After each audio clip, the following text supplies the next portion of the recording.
Welcome to the podcast. Today we're talking with Tucker Onderlinde, who joined the team back in early November. It comes to us with an experience of restaurant, food service, also was on a real estate team prior to joining our team. So he's going to have some different insights on what makes our team different and maybe more experience in real estate than a typical agent just joining our team. So welcome to the podcast today, Tucker, and excited to get to know you a little better and share with our audience more about you. Yeah, thanks for having me, Mike. Awesome. You joined our team back in November. What are some things that you've learned from the food service industry that you've been able to use as a real estate agent? So being a restaurant manager, you see a lot of different people come into your store from various walks of life, both from a customer standpoint, but as well as an employee standpoint. Yeah. So that gave me a lot of opportunity to interact with different people from around the community, that are in different places in their life, right? And because I had that experience of interacting with so many different people, I just sort of grew to be better at communicating with them, understanding what they were looking for, what their expectations were. And it kind of started just as small stuff, restaurant, what they expect the service to be like, what they expect the food quality to be like, what they expect the cleanliness of the store to be like. But it's something that's really a transferable skill once you start to realize what somebody's expectation is, that you can move that customer relationship over to other facets of life. So when somebody learns to trust you or knows you, they're going to trust you in whatever situation that you're in, right? People want to work with people they know, like, and trust, mm-hmm. right? And you can get that in one industry and easily move it over to another. Yeah, definitely. And one thing that I kind of like to praise myself a little bit on is when it came to my time in food service, typically that's really a short, transactional sort of relationship. Somebody comes into the store, they buy their food, they eat their food, they leave. You might never see them again. I really prided myself on having those repeat customers, learning what they really like, and then forming that long-term relationship with them. Yeah, getting to know people and meeting them where they are and learning to help them in the way that they're looking to be helped. So it's great perspective on that. So how long were you in that industry? I was a restaurant manager for 8 years. Okay. And tell me how you would deal with a tough time or a day that's not going your way.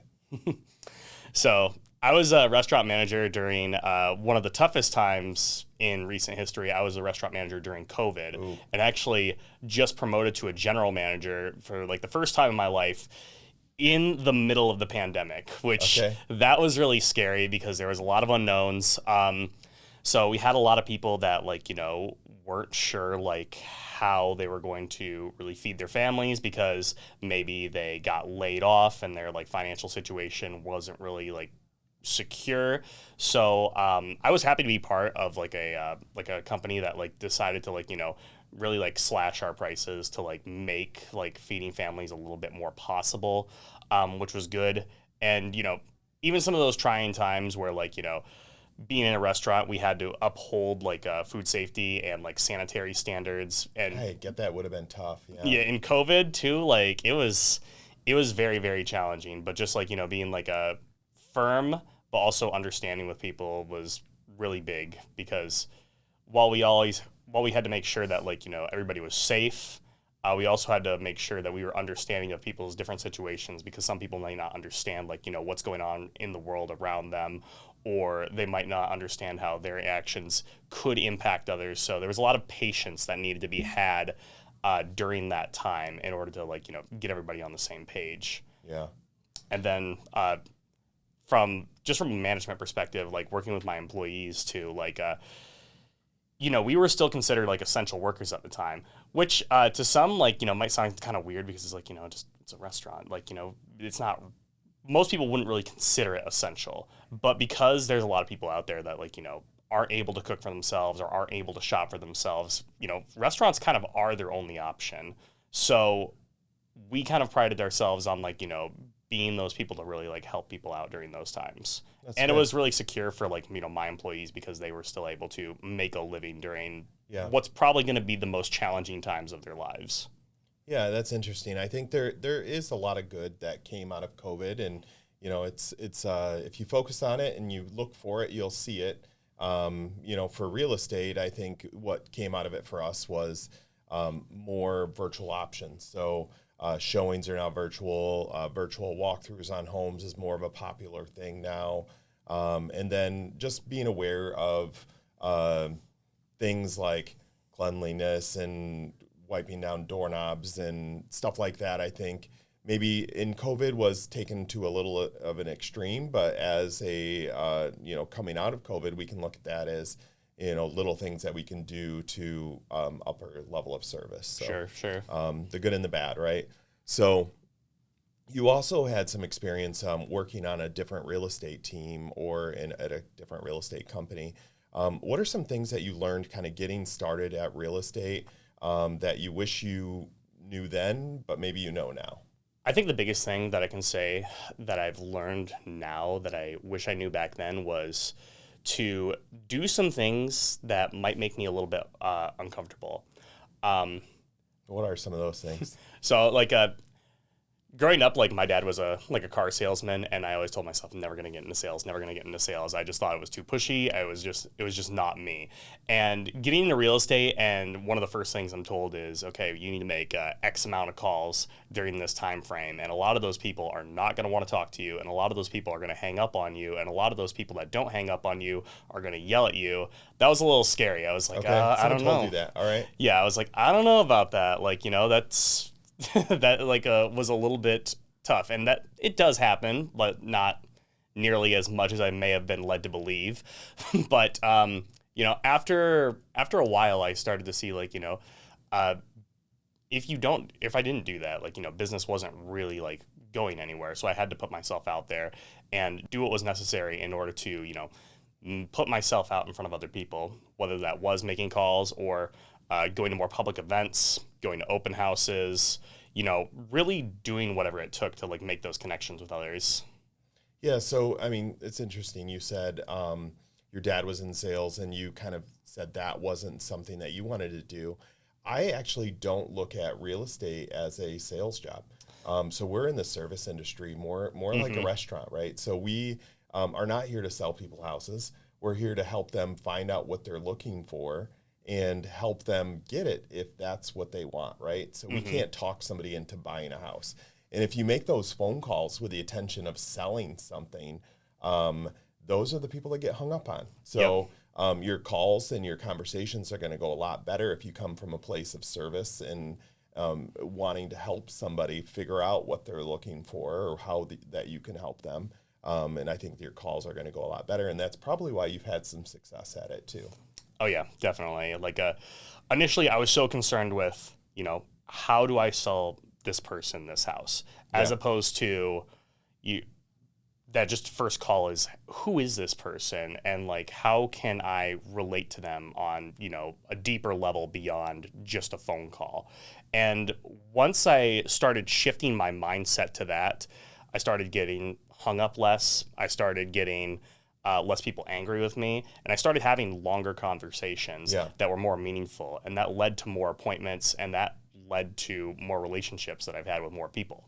Yeah, for sure. I could see that in your calls and our conversations also, just getting to know somebody and meeting them where they're at, and I think you're very, very good at that. So So what are some other things as a real estate agent that you feel like makes you successful or differentiates you from the other ones that are out there? I think one of the things that I really pride myself on is that I make it very well known that I am in my client's corner. One of the first things I say when I walk into a home for the first time with a new person is, I'm not here to sell you on the home. I'm going to be very transparent with you on things that I think are great about the home and things that I think could be a little bit of concerns and what we can do to address them.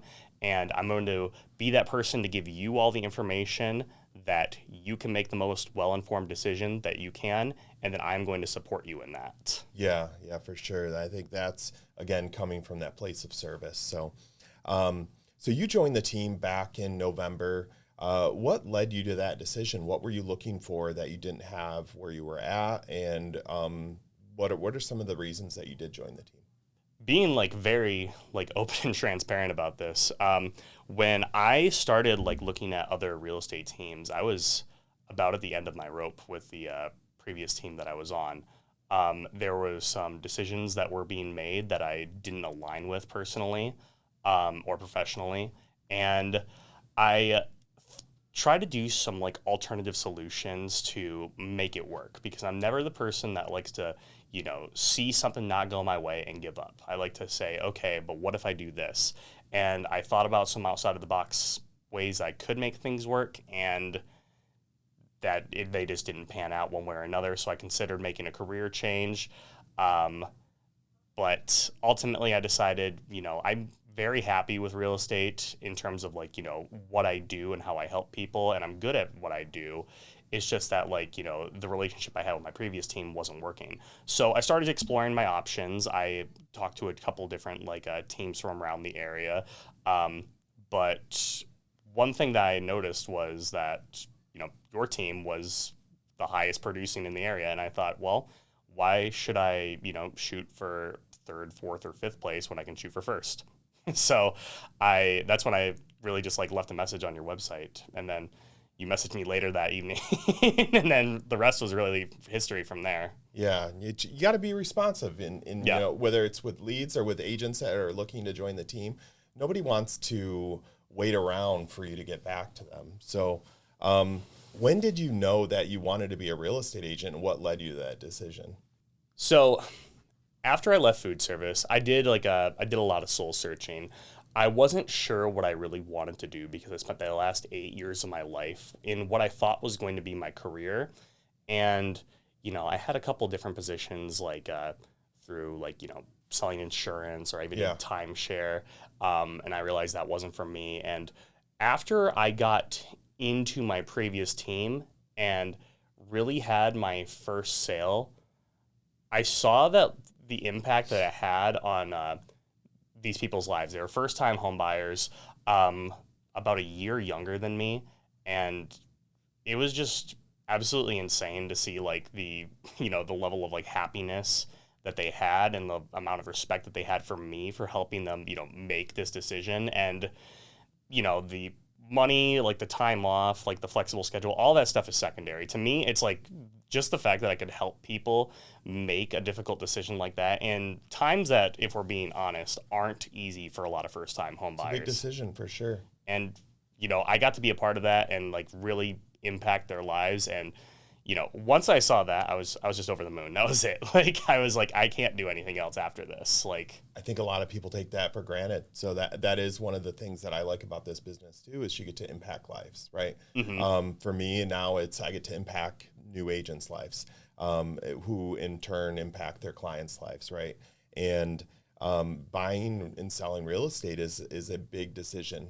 Big is any decision that you're probably ever going to make in your life, and you can definitely do it wrong. So having somebody in your corner that actually cares about the experience and cares about their reputation, I think is a huge part of a positive equation, right? So that's interesting about getting into real estate. So what are some maybe times where you were helping somebody and it didn't go the way you wanted it to, or there was something that went wrong? Tell me about some of those situations. Yeah, definitely. How you fixed it, obviously. Right. So yeah, not every single client is going to be a walk in the park. I've had some clients where it's just as simple as, opening up the first house, having a quick conversation, writing an offer, and we're going under contract the next day. Yeah, and love those. Yeah, those are the easy ones. And then I've had quite the opposite, where I've worked with clients for several months looking at, dozens upon dozens of homes, and, maybe getting offers accepted, backing out before we find the right one. Yeah.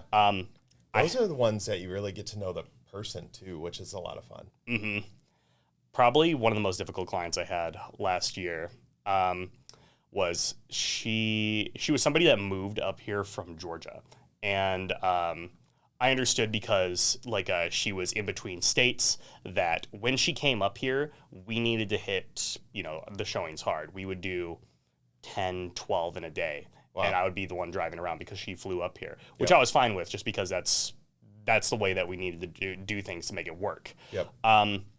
That being said, she also did come from like a very like a kind of interesting background that like led her to be a little bit more aggressive with the way that like she handled, you know, her relationships and the way that she wanted me to conduct my offers. So there was a lot of unwinding that needed to be done. First, for me, it came from a place of understanding, like, you know, who is this person and why do they think the way they do? And then kind of aligning my behavior with the way that they think in order to get us on the same team. So we did have a couple of offers that we got under contract, and then we noticed something in inspections that was just not going to work. And when we saw that, it was really no argument for me. When I saw, like, you know, she was not for it, I knew we were just going to move on to the next thing. Yeah. And eventually, we did find something really great for her. We were able to find a house up on the river a little bit north of Kent City.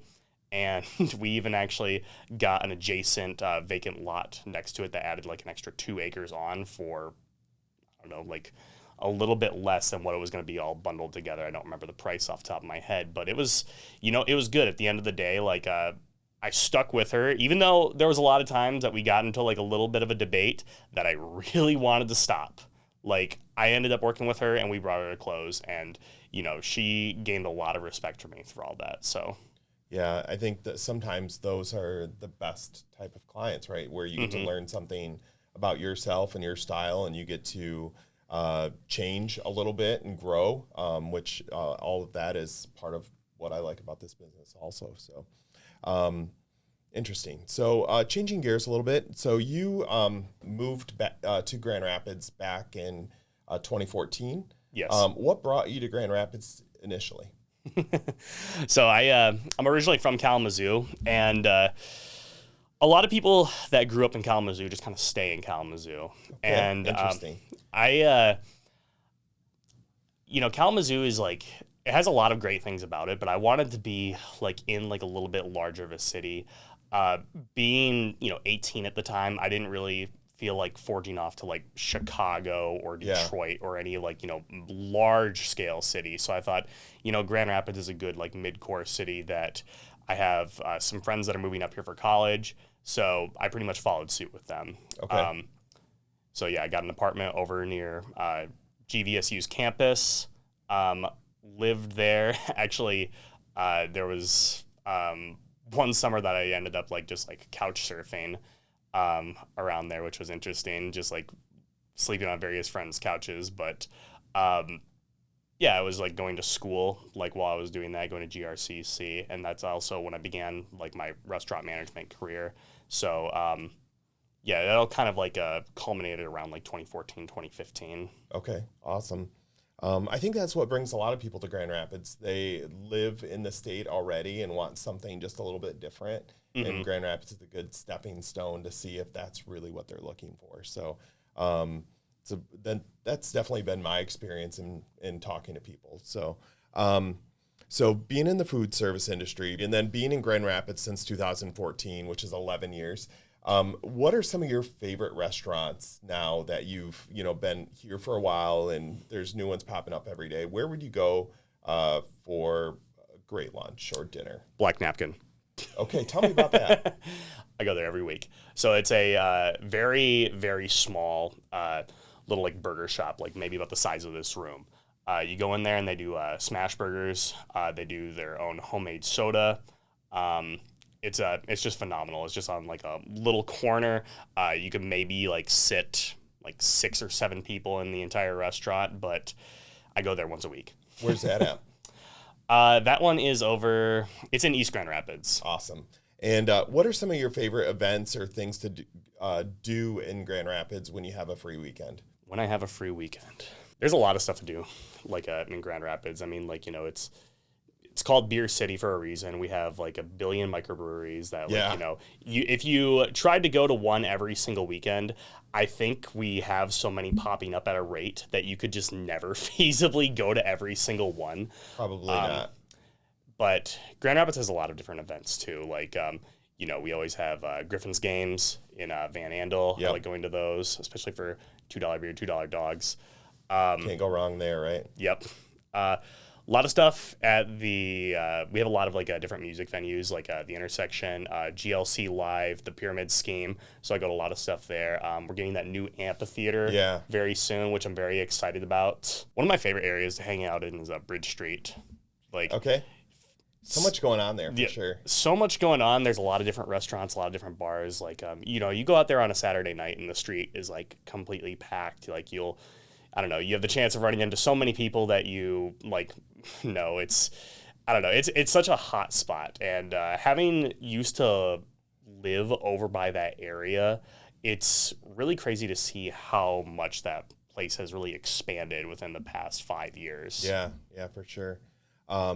Bridge Street is definitely growing up. There's just so much to do over there. Changing gears a little bit, what's something that you're into outside of real estate that people might not expect? Well, I'm very into videography. Growing up, I always wanted to get into film, and even when I initially started college, I was a film major, and then eventually I saw being a film major usually meant that you were not going to be working on the next big Hollywood production. You were going to be making a commercial for Windex or something. Nice. And, while there's some artistic wiggle room there, it's not the level that I was really looking for. Birds flying into the window is hilarious. It is pretty funny. Or people walking into them just because the glass is so clean. It never happens in real life, but it is pretty funny when you see it on TV. Fair enough. But to me, videography and filmmaking were something that I was really passionate about. Even growing up, whenever there was an English paper that needed to be done, I would ask my teacher, "Hey, can I instead do a video project about this?" The answer was usually yes. Okay. So big passion project for me. Never really saw it going anywhere professionally, but as the years have gone on, I was able to start a YouTube channel and really flex my creative muscles there, which let me do everything that I really like, shooting video, writing script, editing. I learned a lot from that, adjusting audio, all that sort of stuff. So to me, not a lot of people know about that, about me, but I'm pretty proud of what I put out on YouTube. I only have around a little over 7,000 subscribers, but that's a lot. Yeah. I guess comparatively speaking, that's a lot. I feel like it's not that many because I always compare myself to who is at the top, and then Mr. Beast. Yeah. Yeah. Okay. And granted, I don't want to be the next Mr. Beast or anything like that, but if I could even have maybe a fraction of what he had subscriber wise, I would be ecstatic enough. But to me, I have a good solid 7,000 people that watch my stuff consistently, that engage with my content, that will make comments on my videos or send me emails saying that they really appreciate the work that I do. I get donations from people, and that stuff is just, it's really inspiring because that's a passion for me, and it's something I always wanted to do when I was younger, and I get to kind of do that on the side of doing real estate. Yeah. And the income is very small, but that's not what it's about. It's just about my passion and building community. Exactly. Yeah. Yep. Yeah, that's awesome. So, Tucker, it's been really good to hear a little bit more about your story and get to know you a little bit better. How could somebody get a hold of you if they were looking to reach out to you to either learn more about you or work with you as a real estate agent? So if you guys have any questions about real estate or life in Grand Rapids in general, I went ahead and left my contact information in the description down below. Thanks for that. And any last advice for buyers or sellers just starting out? What advice would you give them? Find someone that you trust, find someone that is going to advocate for you, and find the right agent. The house will come secondary. It doesn't matter if you see a house on any real estate website or if you're just driving down the road and you see a sign on the side of the road. Find the right agent that's going to advocate for you. Find the right one that's going to be in your corner. Find the right one that is going to fit their way of communication and their behavior around your personality style. That's great advice. And Tucker, thanks so much for taking the time to share with our audience a little bit about you, and excited to see what you accomplished with the team. Yeah, thanks for having me, Mike. Awesome.